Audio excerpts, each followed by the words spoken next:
Salut, c'est Thomas de l'Oreca. Aujourd'hui, on se retrouve pour parler à nouveau de la Regenbox, ce génial objet low-tech qui permet de recharger les piles non rechargeables. Je vais pas forcément vous expliquer dans cette vidéo très précisément ce que c'est. On l'a déjà fait sur ce compte. Je vous renverrai vers la vidéo qui correspond. Mais en gros, ça sert à recharger des piles alcalines classiques qu'on a tous chez nous pour nos télécommandes, etc. Et l'idée, c'est plutôt d'en acheter des nouvelles.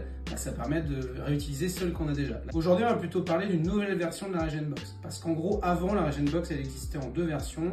Une en bois, l'ancienne, la toute première qu'il fallait construire soi-même, et puis une en plastique, recyclée certes, mais en plastique. Aujourd'hui chez l'Oreca, on vend plus que deux versions, l'initiale Do It Yourself et ce nouveau modèle qui est ce qu'on appelle en green fib, du plastique biosourcé, et je vais vous expliquer exactement ce que c'est.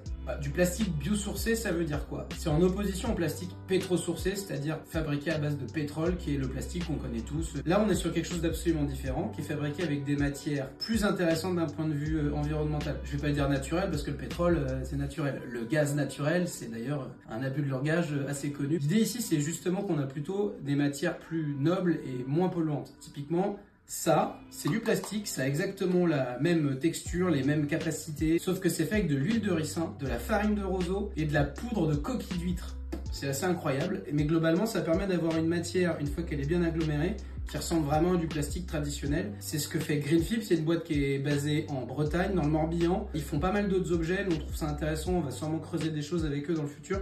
En tout cas, aujourd'hui, ça permet à Regenbox, qui était déjà un objet intéressant d'un point de vue environnemental parce qu'il permet d'utiliser moins de piles, d'être encore moins impactant à la fabrication, et ça on trouve que c'est des efforts qu'il faut continuer à faire.